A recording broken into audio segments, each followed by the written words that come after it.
Dans cette séance, on va étudier les transistors bipolaires, établir les différents modèles de transistors en fonction des modes de fonctionnement et la polarisation de chacune des diodes, donc base émetteur et base collecteur, et enfin finir par des circuits de polarisation. Le transistor est un composant actif, c'est-à-dire un composant capable de transformer un signal électrique, et ce signal, ça peut être la tension, le courant, ou les deux, et d'en amplifier la puissance. Il est constitué d'un monocristal semi-conducteur, du germanium ou du silicium comportant 3 régions contiguës. Vous avez l'émetteur, le collecteur et la base. On distingue deux types de transistors, il y a le NPN et le PNP. Le NPN est caractérisé par une base de type P, le collecteur et l'émetteur sont de type N, et inversement pour le PNP. Le circuit ou le symbole du transistor est représenté ici, le courant émetteur est sortant pour le PNP, et rentrant ici pour sortant pour le NPN plutôt, et rentrant pour le PNP. Donc le transistor est formé de deux jonctions, la jonction base collecteur et la jonction base émetteur, et le couplage entre collecteur et émetteur est favorisé par l'épaisseur de la base. Notons, vous avez ici le modèle simplifié à l'aide des deux jonctions base émetteur du transistor. Le tableau suivant représente les modes de fonctionnement du transistor en fonction de la polarisation des jonctions base émetteur et de la jonction base collecteur. On a le mode actif normal quand la jonction base émetteur est en direct et la jonction base collecteur est en inverse. Saturation si les deux diodes sont conductrices. Blocage si les deux diodes sont bloquées. Et le mode actif inverse, lorsque la jonction base émetteur est polarisée en inverse et la jonction base collecteur en direct. Notons que le mode normal est utilisé lorsque le transistor opère en amplificateur, et pour des applications de commutation telles que les portes logiques par exemple, on utilise soit la saturation, soit le blocage. Alors, le mode actif inverse, bien que peu utilisé, lui, il est utilisé généralement, il est très utile pour la conception. En mode actif direct, vous avez la jonction base émetteur qui est polarisée en direct, va injecter des électrons de l'émetteur vers la base. Ces électrons vont plutôt en une densité de porteurs qui est proportionnelle à exponentielle VBE sur VT, avec VT égale K fois T sur Q. K, c'est la constante de Boltzmann, T, la température, et Q, c'est la charge de l'électron. Les électrons vont diffuser dans la base, donc où ils sont minoritaires, et une partie de ces électrons va être recombinée avec les trous de la base qui sont majoritaires, et l'autre partie qui n'est pas recombinée va parvenir au niveau de la jonction base collecteur, et par la suite le champ qui s'y trouve va entraîner ces électrons presque en totalité au niveau du collecteur. C'est ce qu'on appelle ici l'effet transistor. Notons que la polarisation de la jonction base émetteur en inverse permet aussi de favoriser le mouvement des minoritaires de part et d'autre de la jonction base collecteur, ce qui nous donne un courant de saturation inverse. Également ici, on a une injection de trous de la base vers l'émetteur.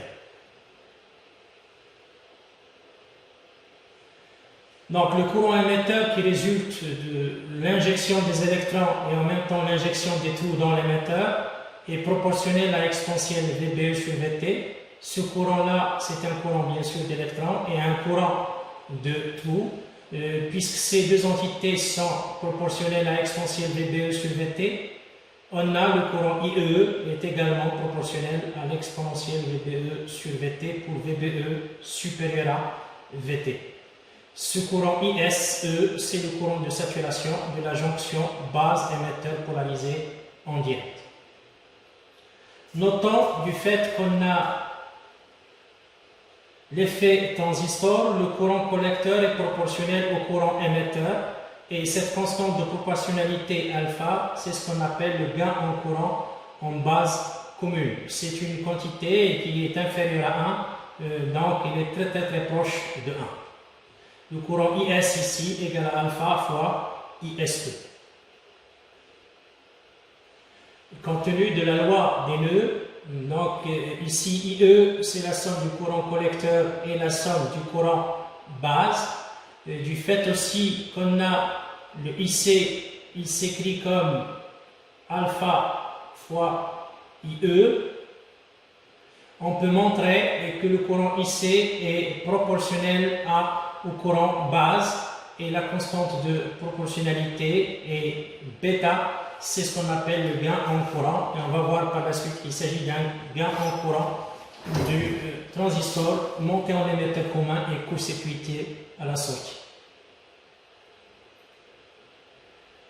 Le modèle donc en première approximation du transistor comporte une source de courant qui est commandée par le courant émetteur. La jonction base émetteur polarisée en direct dont la caractéristique IE en fonction de VBE est une exponentielle. Donc, puisque c'est proportionnel ici à exponentielle VBE sur VT pour VBE supérieur à VT. Et on peut également, du fait que vous avez alpha IE égale à bêta IB, on peut représenter bien sûr le modèle du transistor à l'aide d'une source de courant qui est commandée par le courant base au lieu du courant émetteur.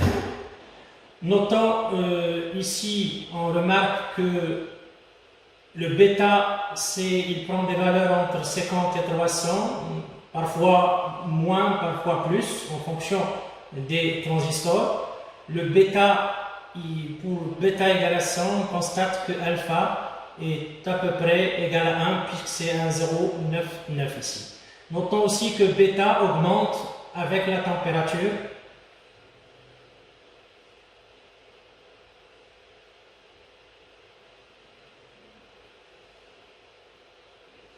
Donc en mode actif inverse, le fait que la structure n'est pas symétrique, d'interchanger le collecteur et l'émetteur se traduit par un fonctionnement du transistor en mode actif inverse qui entraîne différents gains en courant que je vais noter ici plutôt bêta R et alpha R. De la même manière, on peut avoir un modèle équivalent de transistor en mode actif inverse en notant que la jonction base collecteur, cette fois-ci polarisée en direct, est caractérisée par une caractéristique IE en fonction de VBC, donc qui a plutôt l'allure exponentielle, et une source de courant cette fois-ci, puisque l'injection se fait du collecteur vers l'émetteur, donc c'est un alpha RIC.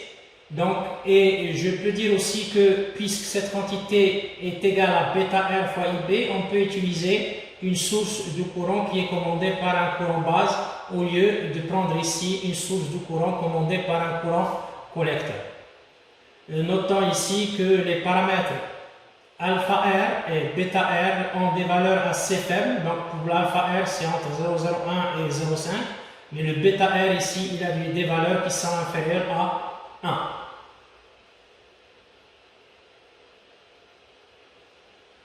En combinant les deux précédents modèles, donc le modèle avec ici DC et alpha R IDC, le modèle avec la source de courant qui est ici avec le DE, ici on obtient ce qu'on appelle le modèle des Versmol. Ce modèle-là, c'est un modèle qui est capable, donc tout le modèle est un modèle qui est capable de traduire les modes de fonctionnement du transistor. Donc ça veut dire qu'on peut représenter le transistor pour tous les différents modes de fonctionnement avec ce modèle.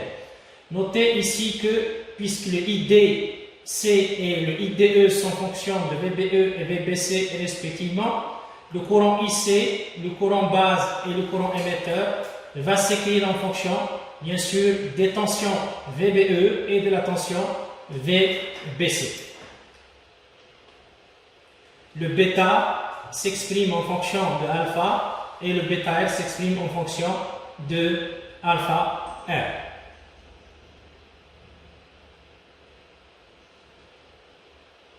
En mode de saturation, les deux jonctions base émetteur et base collecteur sont conductrices. On remplace la tension VBE par à peu près la tension de saturation de l'ordre de 0,7 et la tension entre le collecteur et l'émetteur par une tension de 0,2, et ceci quand il s'agit d'un transistor à base de silicium.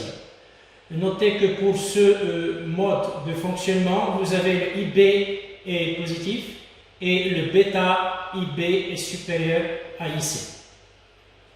En mode de blocage, le transistor est un circuit ouvert, il n'y a plus de courant, et ceci est valable quand la tension base émetteur est inférieure à 0,5 et la tension base collecteur est inférieure à 0,5.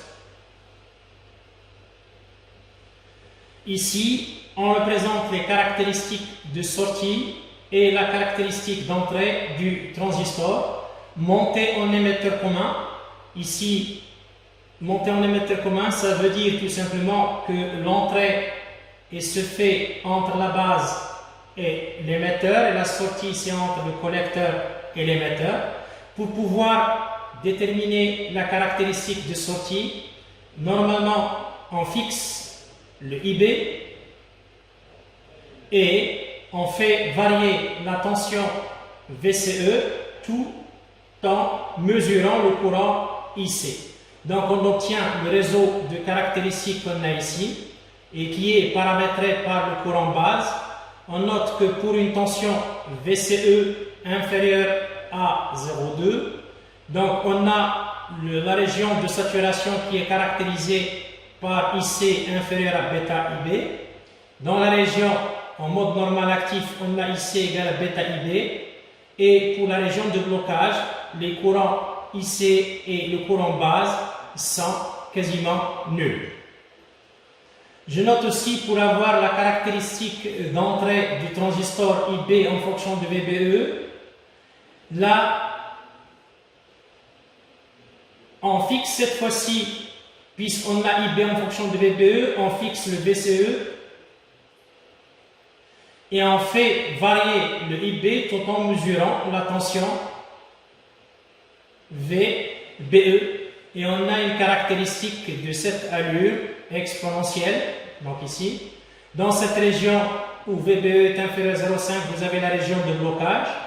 Et pour la région correspondant à VBE supérieur à 0,5, vous avez ici soit la région active, soit la région de saturation.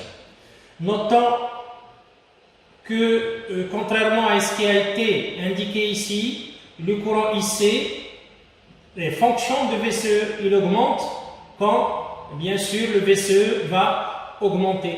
Donc, ce qui fait que les caractéristiques AIB constantes, c'est des caractéristiques qui vont se concorder en un point, ici, de potentiel moins VA. Ce potentiel-là, c'est ce qu'on appelle le potentiel R libre.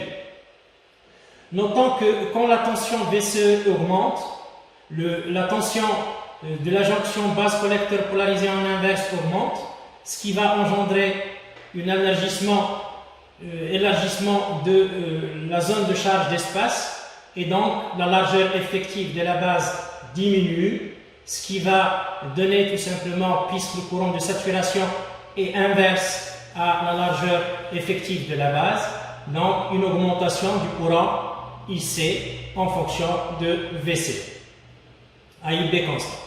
Alors, notez ici aussi, pour la caractéristique d'entrée, on a une sensibilité, bien sûr, de cette caractéristique vis-à-vis de VCE. Donc, il y a une certaine différence vis-à-vis de VCE.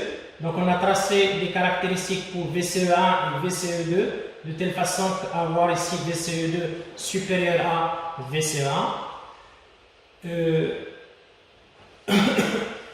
Maintenant, l'effet Early. est caractérisé par le fait que IC est dépendant de VCE, comme vous voyez ici. Ça c'est le terme correctif ajouté et qui tient bien sûr compte de l'effet RI. Et notons que le IC est nul quand VCE égale à moins la tension VA. La résistance R0, qui est la résistance de sortie vue par le collecteur, il s'écrit en fait comme étant la dérivée de IC sur la dérivée de VCE à IB égale à constant moins 1, la puissance moins 1. Ça représente tout simplement l'inverse de la caractéristique ou la tangente à la caractéristique au point de fonctionnement ici. Et il s'écrit comme VA sur IC ici étoile. Ce IC étoile représente le courant collecteur en ne tenant pas compte de l'effet RI. Un autre paramètre très important du transistor, c'est le courant ICB0. Ce courant ICB0 augmente en fonction de la température. Il double pour chaque augmentation de 10 degrés. Et ce courant, comme vous voyez ici, c'est le courant qui va traverser la jonction base collecteur polarisée en inverse quand l'émetteur est un circuit ouvert.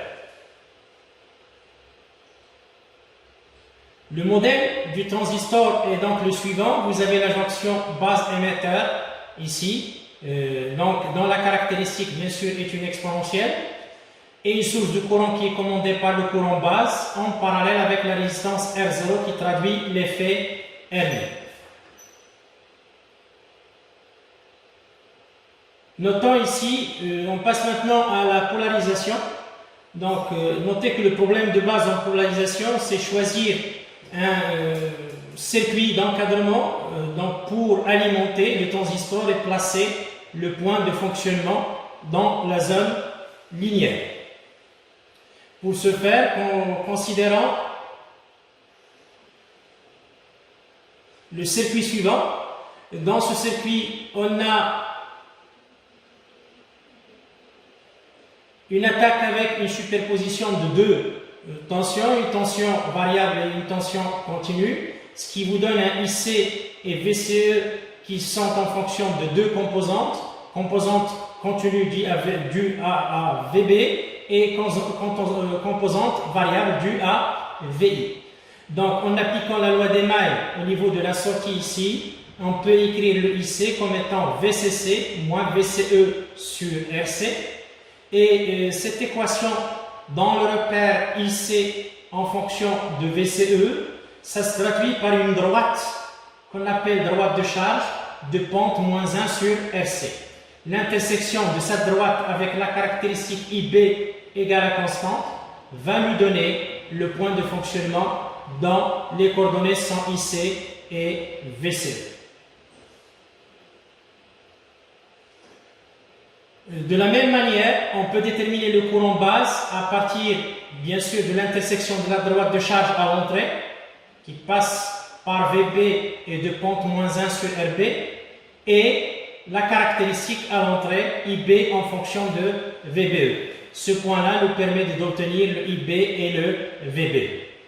Je note ici, puisqu'on a la superposition de deux sources, le courant, c'est la somme de deux composantes, également pour VCE, également pour IB et la tension VB. Maintenant, en superposant à la tension VBE, à la tension VB,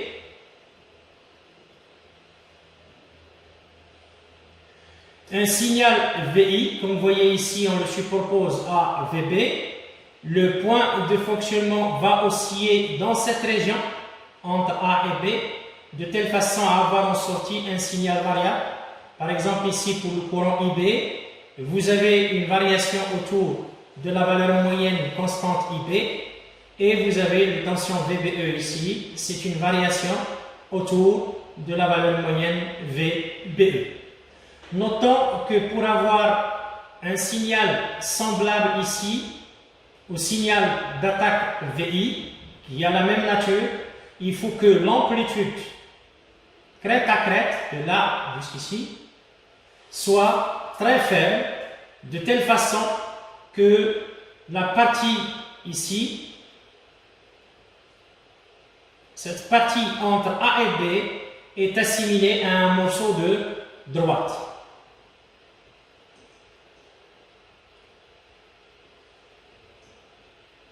Je note, puisqu'on a IC est proportionnel à IB, donc le IC aussi va varier autour de IC comme valeur moyenne et va entraîner un signal à la sortie VCE variable autour de la tension VCE. Alors, notez une remarque ici, pour avoir une tension maximale, crête à crête en sortie, il faut choisir le point de fonctionnement au milieu de la droite de charge, ou du segment de la droite de charge DC. De pente, bien sûr, la droite de charge est de pente -1 sur RC. Alors, ici, dans cette partie, on va étudier les différents paramètres de polarisation, en fait, plutôt le circuit de polarisation ici. On a le premier circuit de polarisation qu'on a ici, c'est la polarisation par diviseur de tension. Vous avez ici un pont diviseur R1, R2 formé par VCC. Donc on peut appliquer le théorème de Thevenin pour montrer que le circuit est équivalent à celui-ci où vous avez la tension d'attaque V Thevenin avec une résistance R Thevenin. En appliquant la loi d'Elmay à l'entrée, on constate que le courant IC est en fonction de VBE et de bêta, qui sont deux paramètres qui dépendent de la température. Pour rendre le IC indépendant de la température, il faut diminuer, en fait, il faut prendre la valeur de VBE assez faible devant VTH et le bêta aussi, de telle façon que RTH sur bêta soit inférieur par rapport à RE.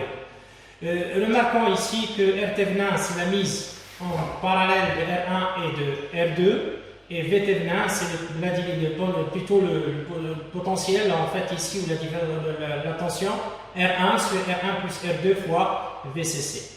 Alors, notez que le circuit qui est ici utilise une seule source, et notons aussi que, supposons que IC augmente pour une certaine condition, par exemple variation de la température, à IB fixe, le courant IE va augmenter parce qu'on a IC plus IB, ça donnera le courant IE, et donc la tension VE aux bornes de la résistance qu'on a ici, le potentiel VE qui est proportionnel à RE, IE, donc c'est IE, il va aussi augmenter. Et donc si VB ici il est fixe, puisque le IB il est fixe, on aura donc le VBE qui va diminuer et va entraîner le IC qui va diminuer, ce qui va contrebalancer l'augmentation du courant IC. Donc de ce fait, la résistance RE est très importante pour la stabilité de point de fonctionnement contre le dérive thermique, contre la dérive thermique. Je note un autre circuit ici, c'est celui de la polarisation par contre-réaction. Donc il introduit une résistance RC et RB. Et le dernier circuit, c'est celui de la polarisation par émetteur. Donc il utilise, comme vous voyez ici, deux sources, VCC et VE. Le courant IC est commandé par la source VE et la tension VCE ici est commandée par VCC et VE.